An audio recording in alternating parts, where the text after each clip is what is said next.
रख हौसला वो मंजर भी आएगा। रख हौसला वो मंजर भी आएगा। प्यासे के पास खुद चलकर समंदर भी आएगा। थक कर न बैठ ये मंजिल के मुसाफिर। थक कर न बैठ ये मंजिल के मुसाफिर। मंजिल भी मिलेगी और मिलने का मजा भी आएगा। मंजिल भी मिलेगी और मंजिल का मजा भी आएगा। सभी को राधे राधे, आदाब, सत श्री अकाल, परिपूर्णा जी। मैं आ गया हूं आपके लिए लेकर संस्कृत व्याकरण की क्लास, जिसमें आज हम जानेंगे माहेश्वर सूत्र के बारे में कि संस्कृत में सबसे पहले शुरुआत कहाँ से हुई, इसके जनक कौन है, और यह पूरी घटनाक्रम जो पूरा संस्कृत का व्याकरण बनाता है, आज मैं आप सभी को बताने वाला हूं।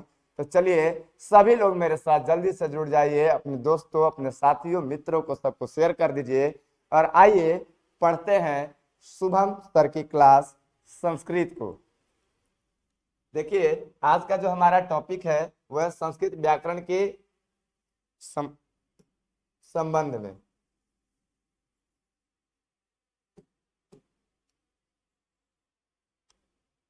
आज हम लोग पढ़ेंगे माहेश्वर सूत्र। क्या पढ़ने वाले हैं?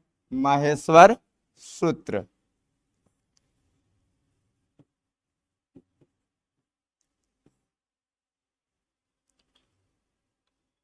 देखिए संस्कृत व्याकरण के जनक, संस्कृत व्याकरण के जनक पाणिनि को कहा जाता है। संस्कृत व्याकरण के जनक किसको कहा जाता है? पाणिनि को कहा जाता है। ठीक है, संस्कृत व्याकरण के जनक हमारे कौन है? महर्षि पाणिनि। उन्होंने इसकी शुरुआत कैसे की थी, इसके पीछे एक श्लोक है, मैं पढ़ता हूं। नृत्तावसाने नटराज राजो।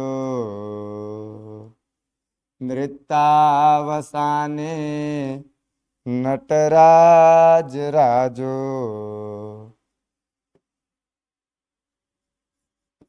नन्नाद ढक्काम नव पंचवारम।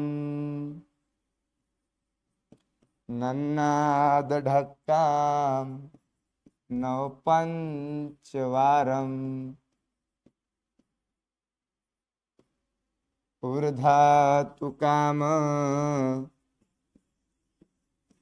सनकादि सिद्धान।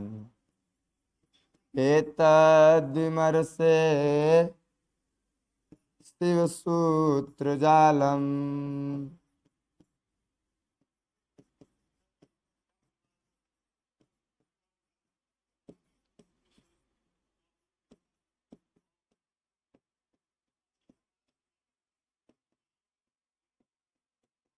चलिए देखिएगा, जो संस्कृत जानते हैं वो भी और जो संस्कृत नहीं जानते हैं वो भी मेरे साथ देखेंगे। सबसे पहले शब्दों को तोड़ो, आइए तोड़ते हैं।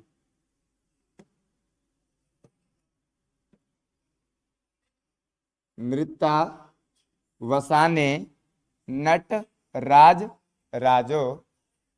ननाद ढक्काम नव पंच वारम। ऊर्ध तुकाम सनकादि सिद्धान। एतद द्विमर्शे शिव सूत्र जालम। इस प्रकार हम धीरे धीरे करके एक एक शब्द को, बड़े बड़े शब्दों को हमने तोड़ दिया। अब आइए जरा इनको एक साथ मिलाकर पढ़ते हैं, मेरे साथ लय में पढ़ेंगे सभी लोग।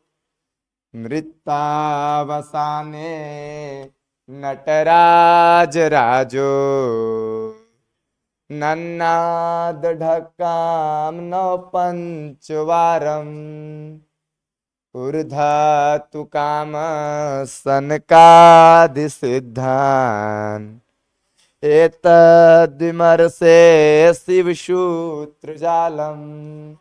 इसका अर्थ ये होता है कि जब भगवान शिव जी नृत्य के अंत में तांडव करके जब डमरू बजा रहे थे, उस समय पाणिनि जी तपस्या में लीन थे। ठीक है, ठीक उसी समय पाणिनि के कानों में 14 बार, देखो यहां से समझना, नृत्तावसाने, नृत्ता मतलब नृत्य, नृत्य के अवसान माने अंत में नटराज राज हो, यानी नृत्य के देवता किसको कहा गया? शिव को, नटराज को। ठीक है। ननाद मतलब बजाते हैं क्या? शंकर जी क्या बजाते हैं? ढक्काम यानी कि डमरू। ठीक है। कितनी बार? 9 पंच वारम, 9 5 बार, यानी 9 और 5 बार, यानी टोटल कितनी बार? 14 बार भगवान शिव ने डमरू को बजाया।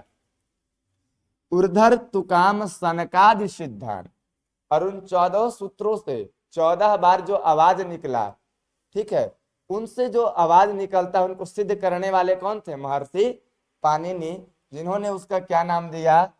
शिव सूत्र, ये माहेश्वर सूत्र, या इसे पाणिनीय सूत्र भी कहते हैं।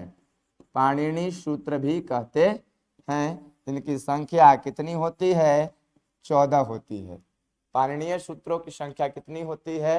माहेश्वर सूत्रों की संख्या कितनी होती है? इसके बारे में हमने जाना कि माहेश्वर सूत्र की संख्या 14 होती है।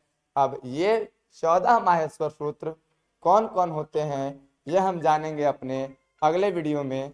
तब तक के लिए बने रहिए, तब तक के लिए हमारे साथ बने रहिए एग्जाम बोर्ड के साथ, एक एग्जाम के साथ, इसी प्लेटफॉर्म पे मिस्टर एक्सपर्ट गुरुजी पे। तब तक के लिए सभी को राधे राधे।